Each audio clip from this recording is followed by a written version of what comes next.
GDPR is not providing these. And this is a problem.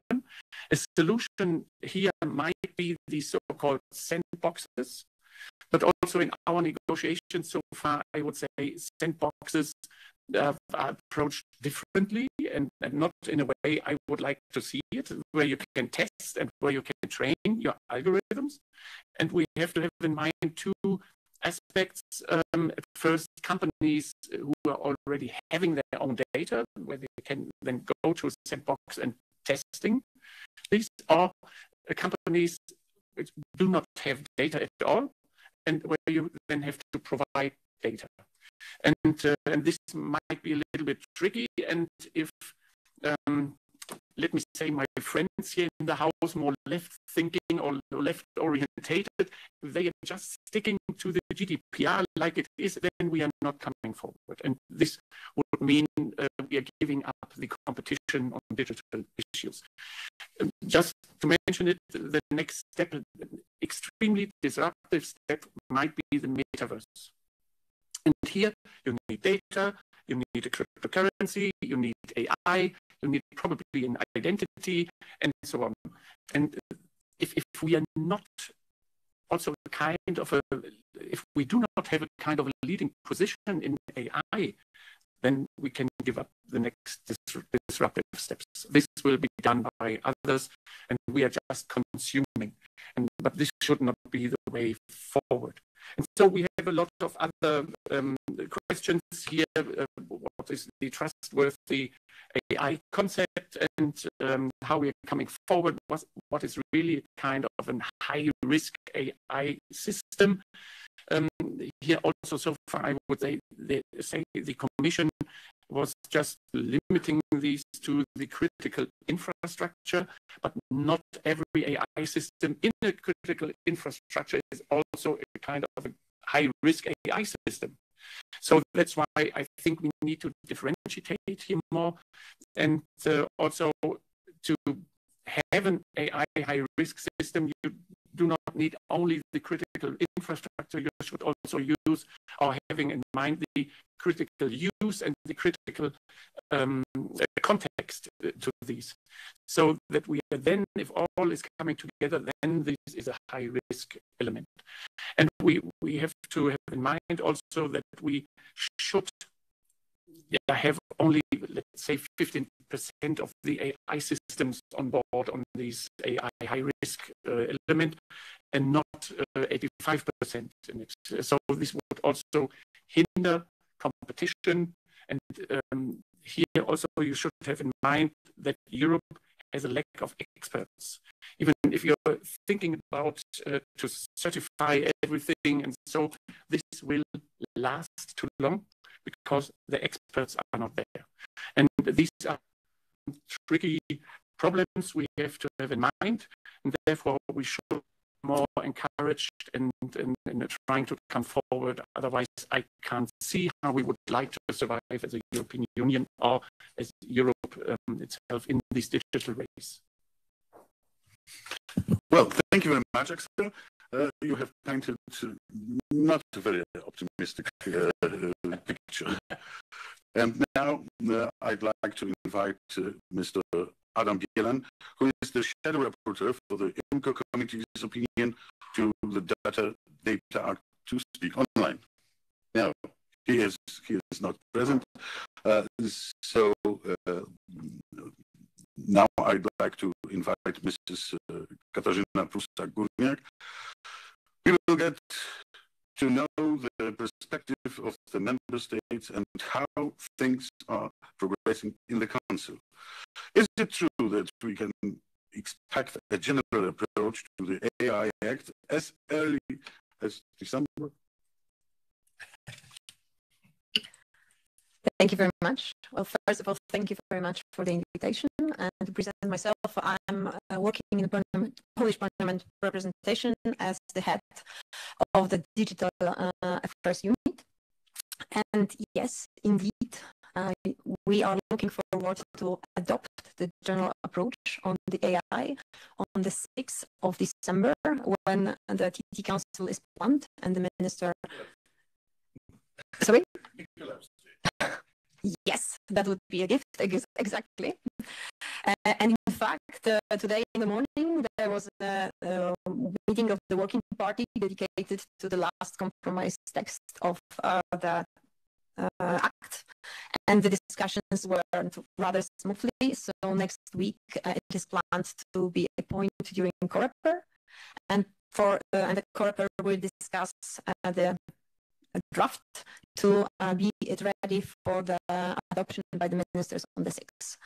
So yes, indeed, the works in the council are coming to a hopefully happy ending soon in December. So we'll be able to enter into trilogues and go and find a compromise on this act, and hopefully have it adopted still next year.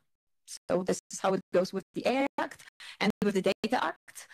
Well, the Czech presidency, I must say, they are super ambitious, but the agenda when it comes to digital files is very heavy.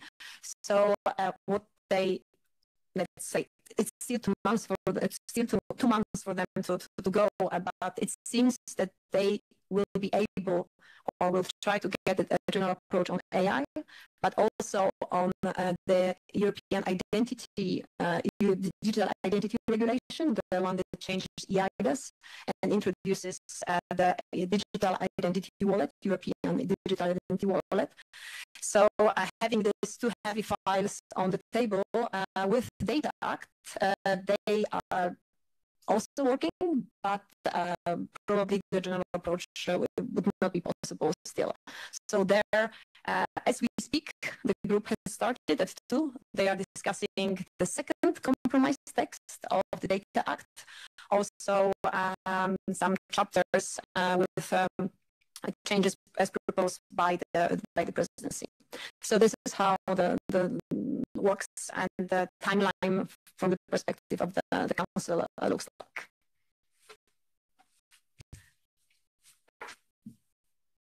Yes, well, thank you very much. So we have the picture of how it will be going, and now is Mr. Bielan online? So, Mr. Bielan, the floor is yours.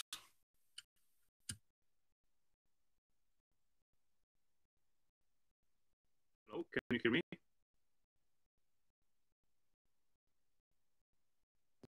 Yes, we can hear you. You can continue. Oh, great. Thank you. Thank you much. So I'm sorry to connect remotely and not being with you today in person for this important event on the AI Act and the Data Act, and of course on the future of small and medium enterprises in the digital world. SMEs are the backbone of our European economy. As such, it is essential that they are protected against potential overburdening administrative and compliance costs when setting new rules. This is why I hope this very timely discussion will stress the need to ensure that the EU's new framework is well functioning, effective, and properly balanced. In this regard, I'm very pleased we can discuss the Data Act today. Thanks to the Commission's proposal, data economy and cloud services receive their deserved and long overdue attention in the public and legislative debate on the future of the single market. There is a saying that data is the new oil. Indeed, innovation rests increasingly on the use of industrial data, which is data generated by humans and machines. It is increasingly exponentially and is now a critical factor for innovation.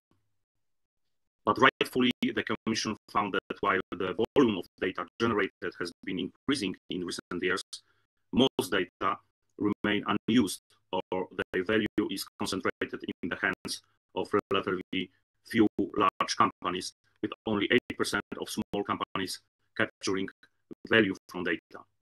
And this is one of the challenges that we hope the Data Act will help to overcome. The general aim of this legislation is indeed to ensure fairness in how the value of data is allocated among actors active at different levels of the data value chain. Ultimately, the Commission text still requires targeted improvements in order to unlock the potential of the data economy.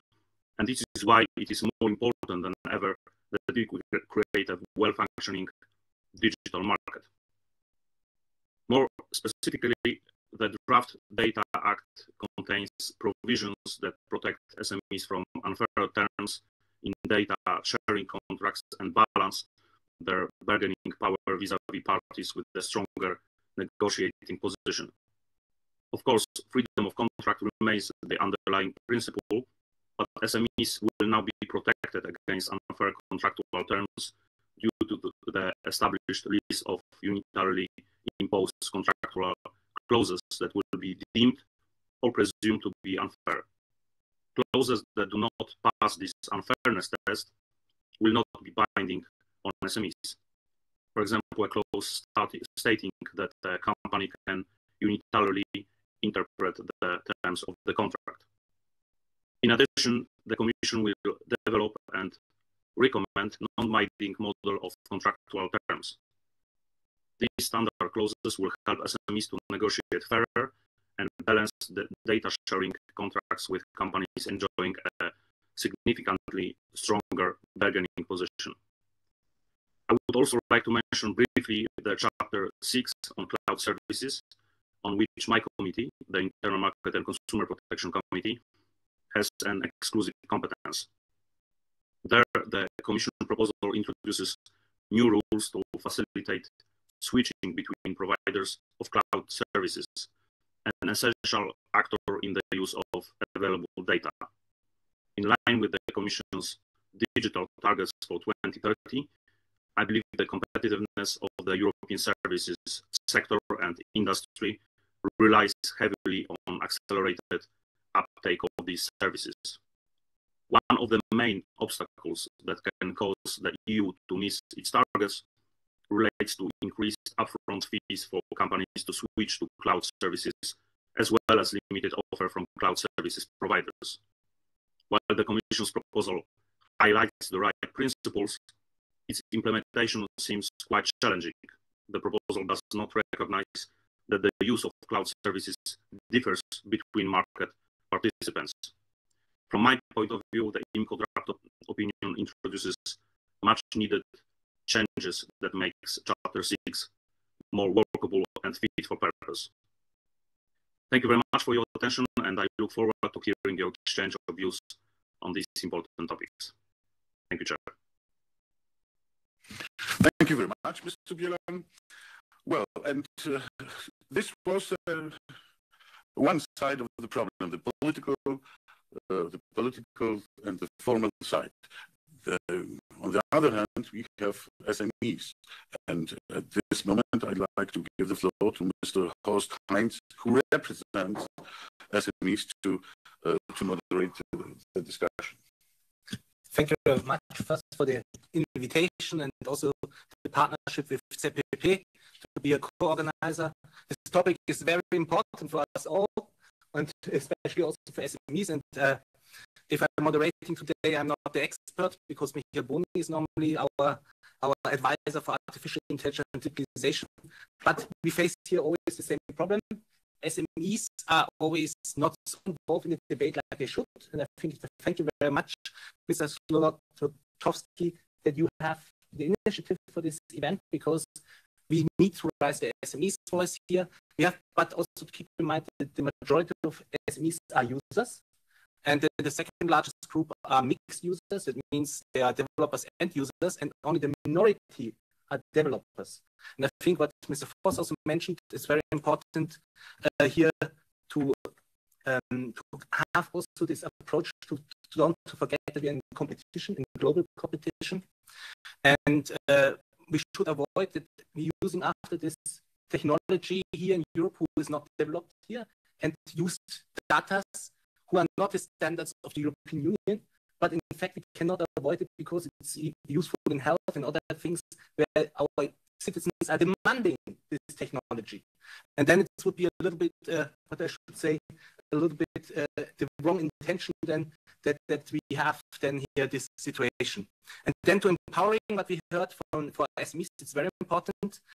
I think that they have fair access and also fairness to be part of this development. It's a very clear political need to set this framework. But I have to say it's also to see as partnership, because SMEs are not living in their own world. They are living and developing in ecosystems, the technology in partnership with large companies, with small companies, with the consumers. And I think if we keep this in mind, we will have now a very interesting debate with the distinguished speakers. The first will be Roman Bieda, President of the Board, AI Law Tech Foundation. Please, the floor is yours. Thank you very much. Thank you for the invitation for this great meeting. I'm Roman Bieda. I'm a lawyer and attorney at law and patent attorney at Murata Law Firm. At the same time, I'm CEO of AI Law Tech Foundation. It is a think tank focused on the legal and technical issue of new technology, especially AI and cybersecurity. And a few months ago, we prepared a report and analysis of the selected aspects of the draft Artificial Intelligence Act. And we presented the advantages and disadvantages of the AI Act. We present a recommendation, what to change, what to amend in this act, especially from the point of view of the business on the SMEs. And what I want to say today, that maybe first advantages, that I'm very happy. I think that it's a good idea that the European Union, first of all, decided to regulate the AI system as a regulation. It means that we will have the same law, the same regulation around Europe. We have to remember about it that is very important, is an advantage also for the small and medium-sized entrepreneurs, because it will be easy to do cross-border projects and to export the AI systems, etc. In my opinion, it's a very positive that AI Act based on the risk-based approach. It's positive. And of course, in the first draft of the text of AI Act adopted by Commission in 2020, we can meet some regulation, some special regulation, some special facilitation for the small and medium-sized enterprise. But in our opinion, it is a too limited scope of this regulation. It was not enough. For this reason, we recommended to add some new kinds of regulation. And I'm happy that in the current version of the AI Act, we can find some of the ideas or similar ideas which we present in our report. For example, according to the last text of the AI Act, the European Commission should publish the guidelines for the company, how to, in practice, implement AI Act, how to, for example, implement a transparency obligation. It is a really huge problem in practice. Next, the European Commission will publish a draft of the documents, the templates of the documents which are required by the AI Act. Next, they will set up some kinds of platform, information platform for the small and medium-sized company also. I think that it's a good direction, and it will be very useful. And other things which we recommend also in our report, for example, in the last text of the Act, the Act decreased the level of administration fine for the small and medium-sized companies. We recommend this solution. But I think that the AI Act is still a huge challenge for this kind of company. The most important for me as a lawyer, as a practitioner, is that a lot of provisions, obligation terms are open-ended, are ambiguous. And to be honest, I can imagine that after a few months, maybe 2 years, yes, some company, some startup will come to our legal firm and will ask, can we develop this system or not? And what I can say in this situation, I don't know. It will be impossible to give a clear statement, clear answer, because I don't know what is mean, for example, psychological harm, yes, or for example, what does it mean material distorting. What is the difference between material distorting and not material, normal distorting? And I'm afraid that a lot of this startup will be not develop the AI systems, because I can say for the 60 or 70% is okay, but for the 20 or 25 is a prohibit. You have to decide. You are a client. You have to decide. Yes, but in this way, I think that a lot of startups will not develop. They will be afraid of the liability. They say, no, sorry, I would like to do something else. And I think that it is the main problem. Another problem is the requirements for data. Of course, in the last version of AI Act is better. It's better than the first one, but it's still very dangerous, very open-ended terms. For example, according to last version, the data should be without error. It's impossible to be without error. What does that mean? That the data should be completed. What does it mean? For example, when the company collect the data during the 10 years, they have been collected data 10 years by the IoT systems, by the sensors. And for example, 5 days, the sensors was out of order. Can they use these data sets or not? Is the complete data set or not completely? I don't know. So of course, I say it like a joke maybe, but it still be a question in the court. It will still be a problem for the small companies. For big companies, it's no problem. They have a lot of lawyers, a lot of money, a lot of possibilities, insurance, etc., etc., etc. For the small companies, it will be a huge problem. Yeah, and a lot of I would like to encourage you to read this report. We summarize our opinion in this report. Of course, it is a report. It is our statement, our analysis of the first draft of the AI Act. Thank you very much. Thank you very much for this clear statement. I think what you say is regulation is in general good and needed, but it should be smart and practical, and that there are burdens differently between big companies and small companies, so that in the end regulation is like a gatekeeper to SMEs, and in fact makes competition less. And I think every economy who has less competition is less successful. Can we say this? Yeah, yes, I agree. I agree in the sense that I think that when I see in Poland, of course, how I think that there are two things. First thing is that SMEs don't know this act. It is a huge problem.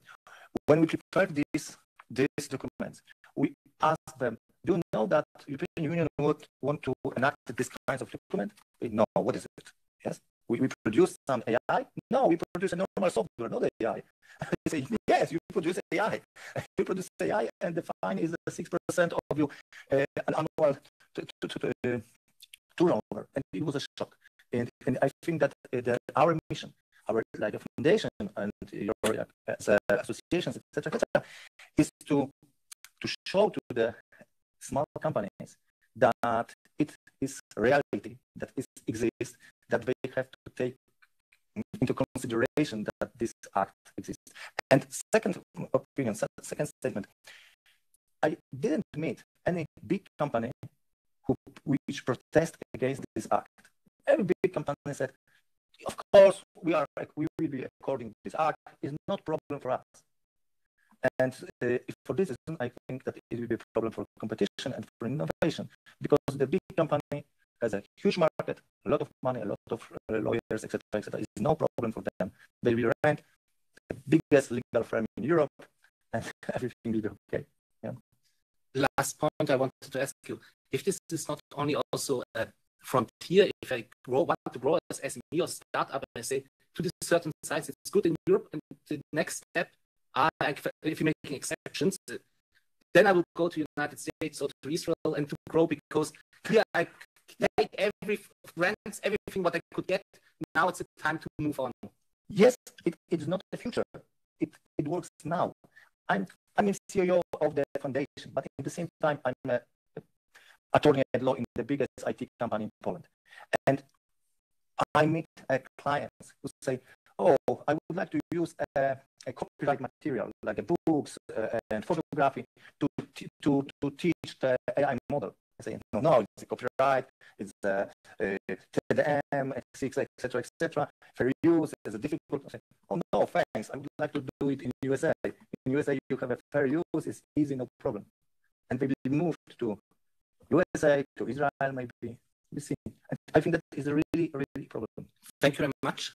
And I think we're coming back to this debate. I think how also the European Union can really also be a role model to transport values, or it's in fact, after all, if the others are not following, if this is the right approach. Now, we're coming to the next speaker, Greg Sports, I'm German, Saya Skorski, Chief Guard Officer, Policy Party, Lotsnitz. It's hard. First, I'm not a player. I am an engineer. It's the difference between Roman and me. We're working together on implementation of GDPR in Poland, and we know everything about implementation on new laws in Poland. First, I feel, thank you for inviting me to this event. The AI and data, my passion from 10 years. I'm working in the Polish Ministry of Digital Affairs, now Chancellor Prime Minister from 8 years. I am expert of the Department of Data Management for the Polish government. Also, I have a special function because I'm a member of Special EU Commission Digital Champion. I am appointed to the Digital Champion of Poland from the European Commission. And this is a special role because I'm looking for the new laws from the social implementation of these laws. I have also a next hat. I'm working as data officer for the Polish Airports company. It's a very huge company because we in group has more than 7 airports, including Lotnisko Chopina in Warsaw.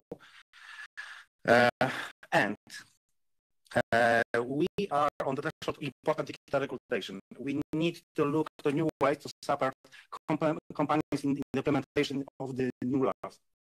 We have a problem because we are for now overregulated. And when we think about implementation of this new act, I'm thinking about we must think about people who implement these laws in our companies. This is a problem because we don't have allies with the specialization of the digital aspects. We don't have engineers who know how to implement this regulation in our systems. This is a very hard problem to us. From the government hats, the very good thing in this regulation is sandboxes. Polish government has for now 3 running sandboxes. One for the video.gov.pl for the data of using Polish services, because we have very huge volume of services running for the normal people on our website. Second is digital public administration sandbox. This is a special sandbox for the to test new laws in the digital environment.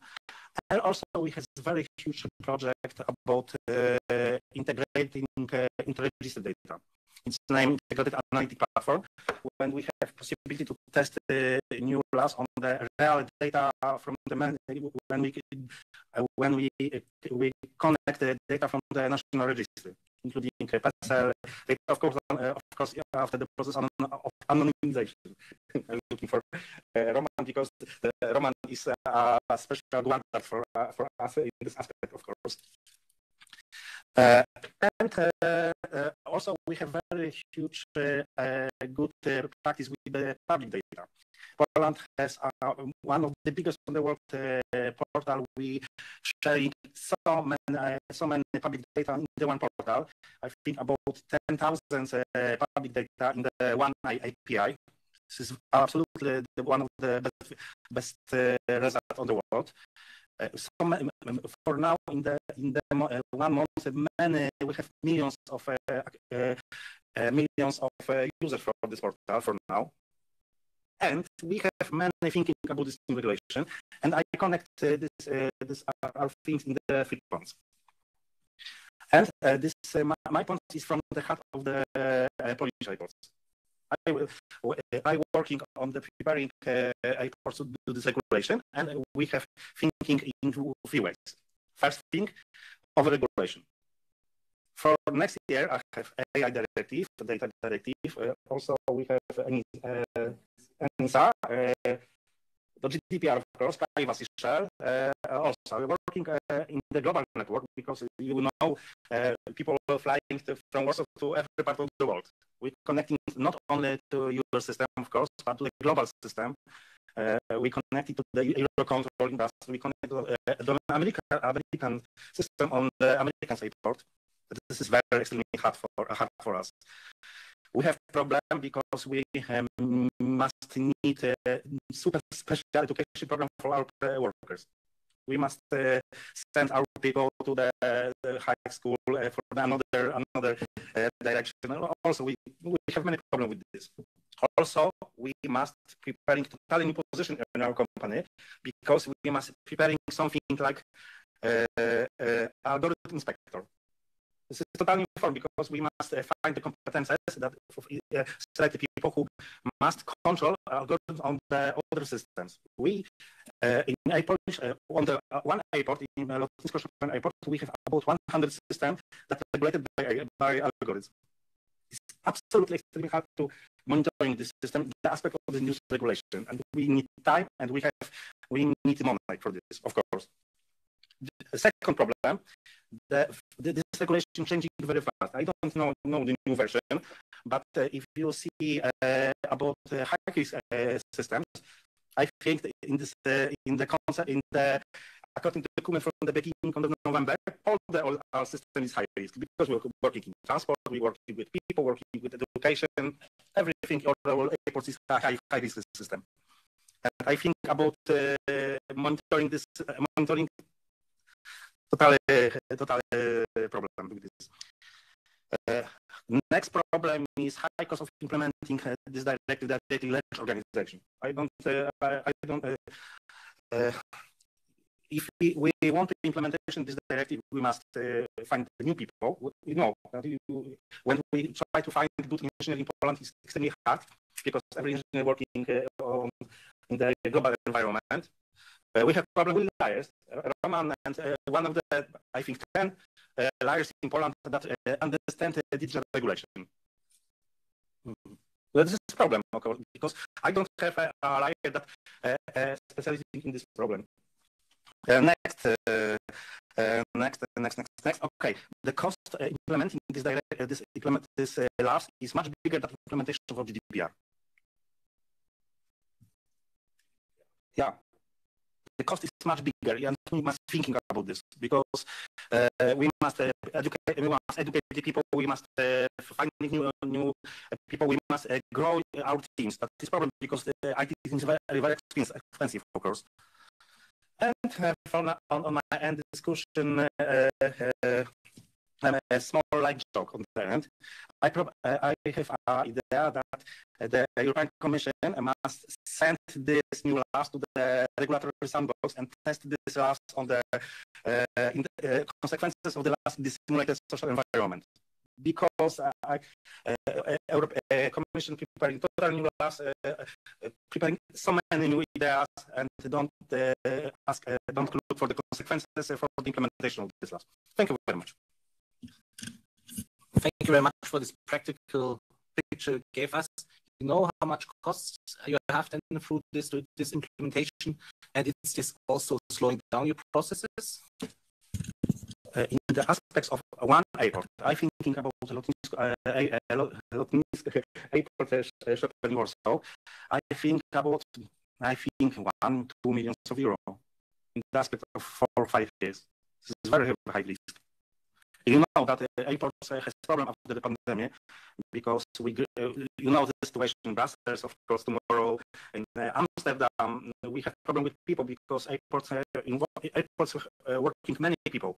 The IT department is very expensive for this airport, and we must extremely grow this team. This is our cost.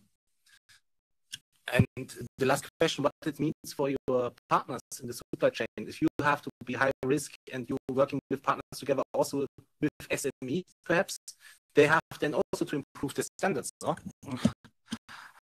Oh, this is a very huge question, very large question. Okay, we have problem with cooperate with small companies. This is a situation that has many airports because airport system is very large.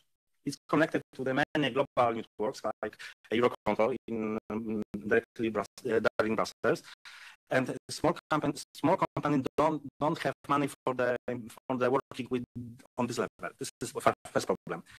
Second problem is for the small company working with us is the cybersecurity. You know that I told you that from the 2 months we have every night attack on our infrastructure from Russia. Every day.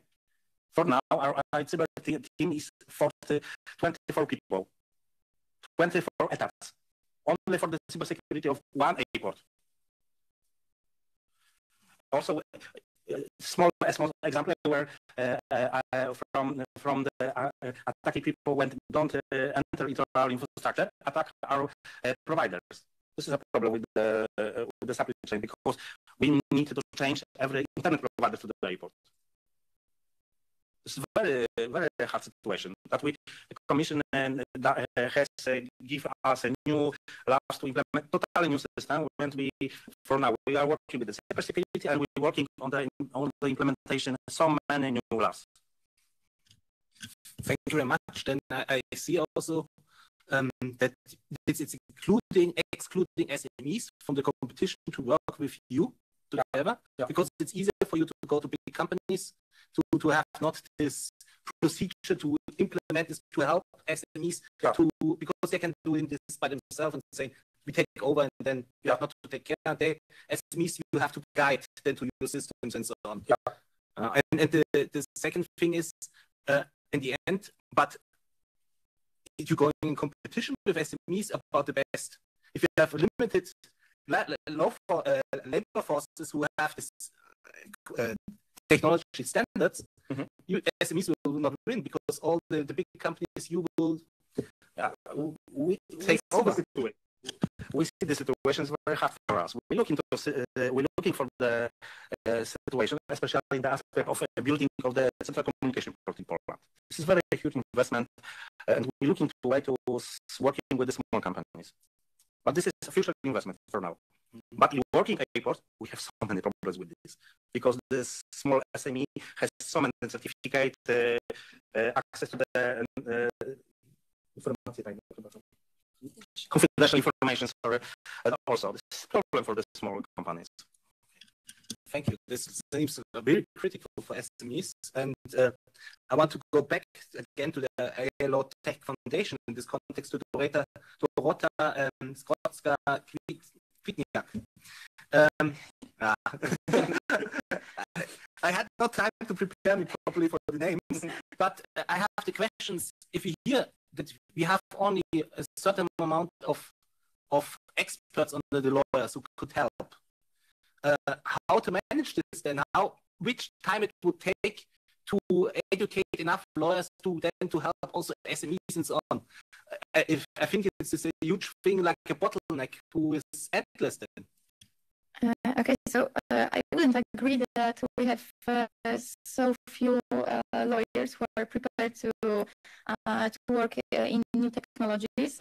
For example, maybe this will be an advertisement, but Roman Bieda has studies in new technology in the University of Akademia Leona Koźmińskiego. So we already preparing new students and new people, young lawyers to become effective in the digital race. So I think we are prepared to the new technologies. Do you have numbers how many you need in fact for the future, or is this how many we need? If you are introducing legislation, I would need. I think you would check also the member states.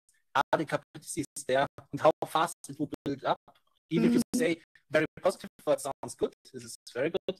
Actually, okay, for me, it wouldn't be good that there would be many lawyers practicing new technology because I would not have a job. But we didn't do any many studies on this topic, but I think many lawyers now are interested in new technologies. I would say that this is very trending. And last questions for you. I think, is there, if you have smaller SMEs, is every case individual, or you have to see, or is this like a schablon? You can just say, okay, we make now this very complicated, SMEs has to adapt, but in fact, all SMEs has to 80% make the same thing.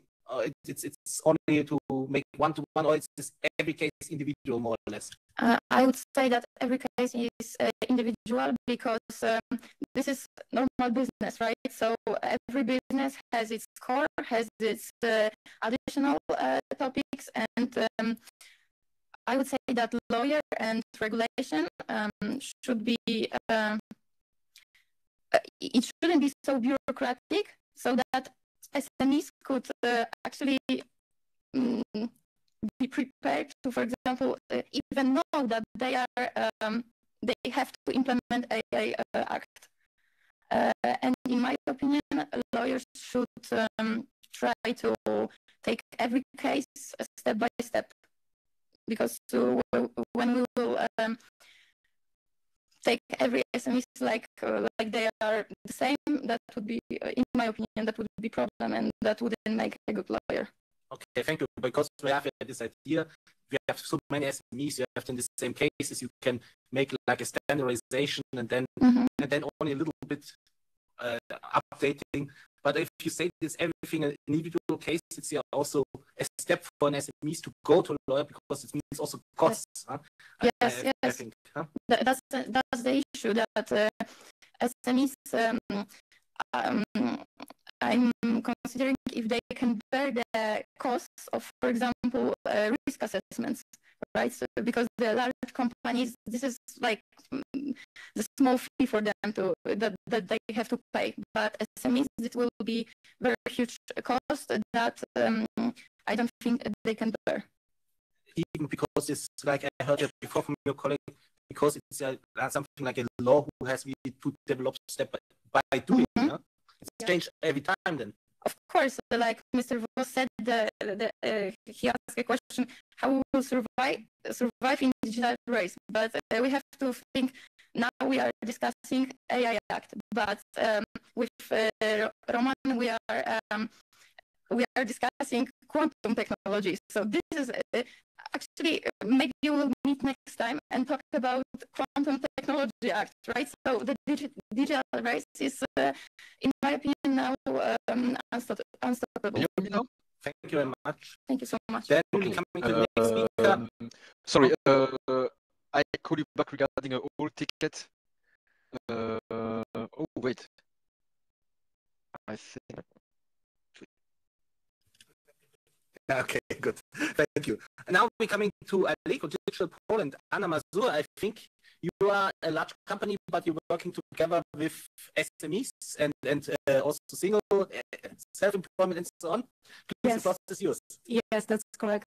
Thank you for the invitation, and sorry for being a little bit late. I couldn't join you at the beginning of this conversation, but we'll be happy to present the perspective of a Polish online platform who is not a gatekeeper according to the DMA, who is not the very large online platform according to the TSA, but it's quite important European scale player active in the CE and in particular in Poland. We are the most popular e-commerce platform in Poland, and we provide innovative solutions to our merchants and to our customers. And when I refer to merchants, I mean 135,000 Polish small and medium-sized enterprises who can provide all kinds of products to our customers, and we have around 20 million mostly Polish customers on Allegro. And we provide them with innovative tools like AI-powered tools and data-driven tools with which they can monitor their sale, they can promote, they offer offers. These are tools concerning delivery of products, and these are also financial tools like buy now, pay later solutions. That's why we are monitoring very closely AI and the Data Act negotiations, and we are supportive of both proposals. We think they can really help to help European companies grow and to be more competitive on this tech market. However, we need to do that right, and I mean that tech companies navigate in a more and more complex legislative framework, and that's why when we create another level of rules, we need to be very very precise. That's one general comment I would make, and another one is that when we create another layer of rules, we have to bear in mind that we do it for all companies of all sizes, not only the big techs, but also smaller companies that have different resources, different less resources, less money to comply, and those rules should help companies to comply and not try to see some ways to escape from those rules. And if I may go straight to AI and how we see this proposal, so we very much agree with the risk-based approach presented by the European Commission here, so that transparency requirements are for some AI use case scenarios, some more stringent obligations for high risk. But what concerns us as e-commerce platform providing this buy now pay later solutions is that creditworthiness assessment is still within the high risk Annex 3. We think that more proportionate solutions should be created here, as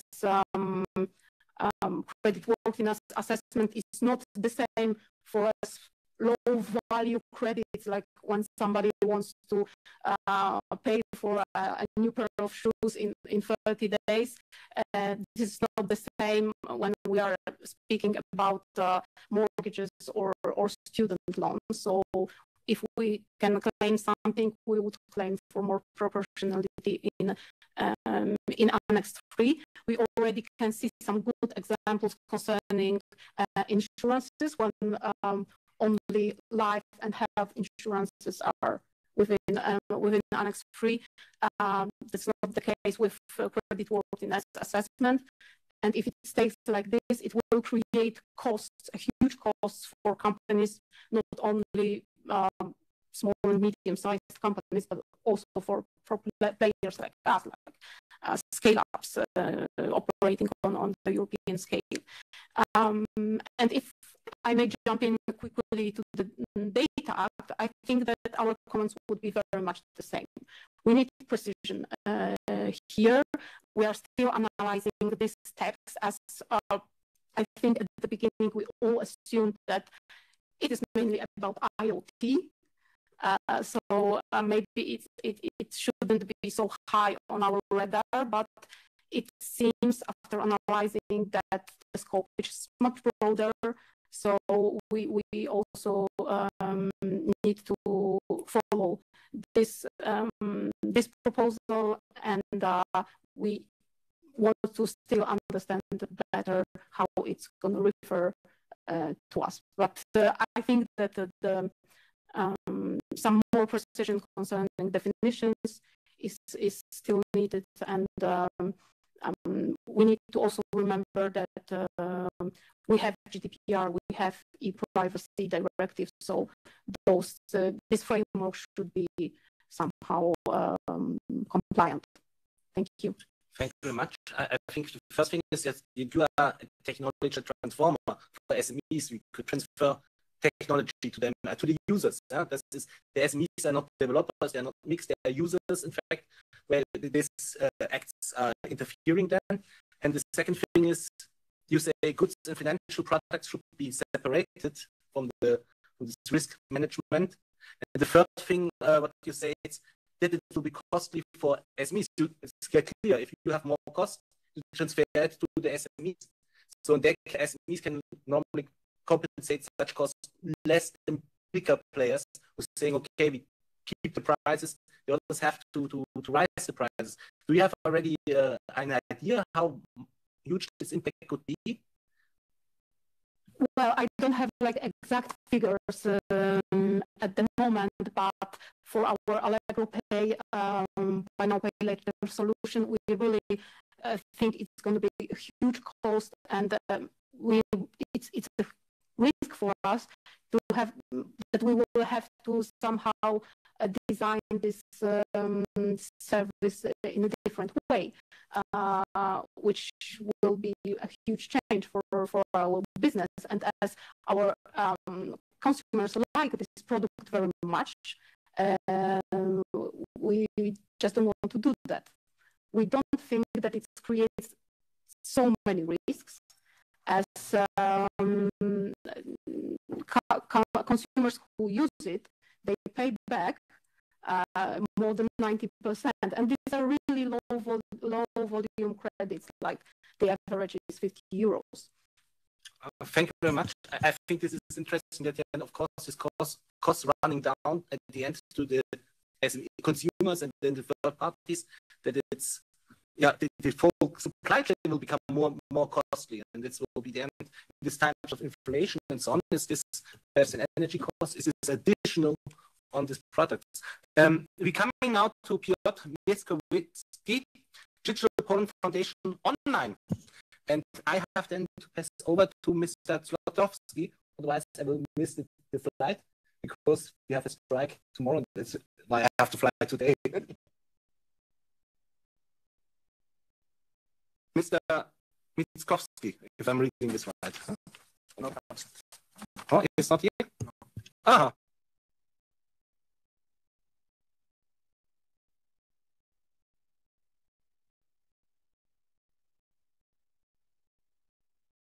I had already a lot of questions. Now it's time for you to have questions. Yes. Well, ladies and gentlemen, I think it was very interesting for us, especially for us as lawmakers, to hear how the entrepreneurs interpret our, well, let's say ideas, but these are not our ideas. If somebody wants to take the floor in the discussion, the floor is yours.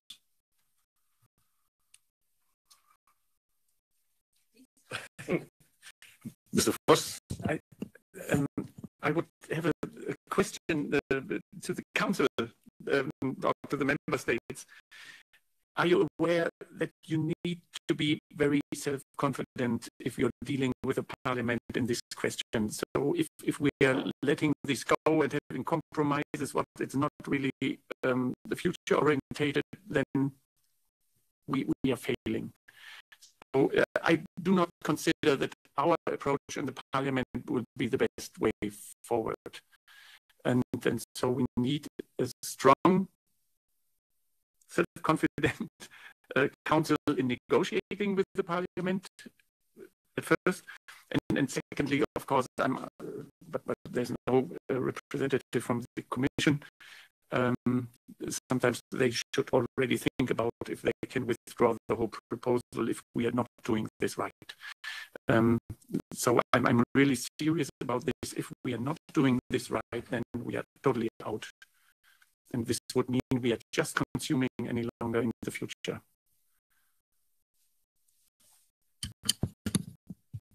Well, we have full confidence in the forthcoming Swedish presidency, as this would be their task to enter into trilogues with Parliament and the Commission. So, and I think we are working on a good general approach that would be the basis for the presidency to discuss in the trilogues. responding to the possibility of withdrawal by the Commission, I don't think there are many cases of such a solution. So this, yes, probably. So this, then we will enter into trilogues, and of course, full confidence that we will find a good solution as always in the trilogues. And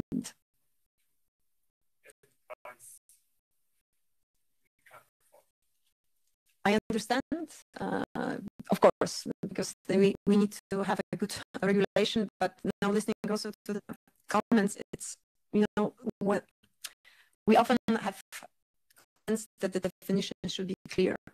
But when we are speaking about new things, new legal frameworks, it's extremely difficult to present a definition that is super crystal clear without open-ended terms.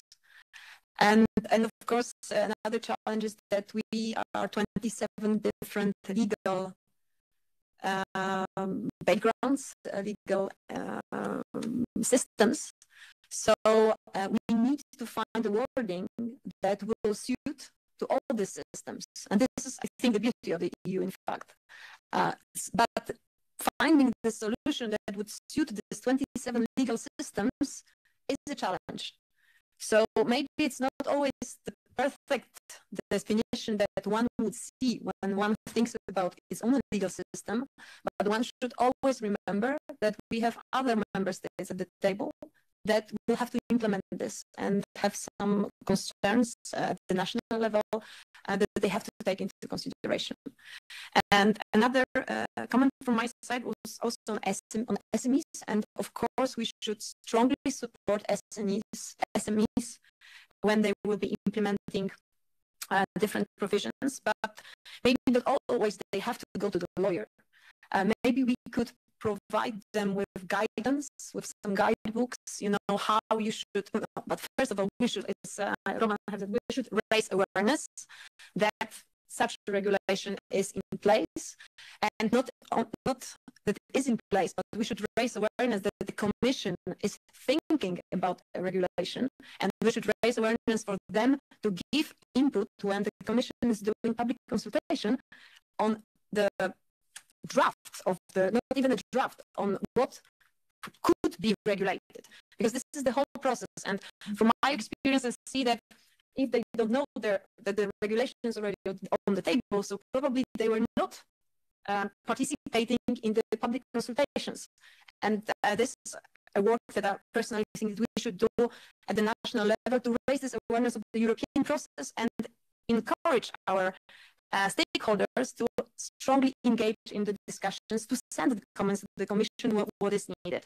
And when we already have a regulation, we can work on guidance, on checklists, on guides for the SMEs to help them to understand the regulation and to see what is expected from them, and try not to start the discussion by saying, oh, there are penalties, how much is 6%, but also speak about the advantages, because there are many advantages of the regulations, but of course we should help them to implement this.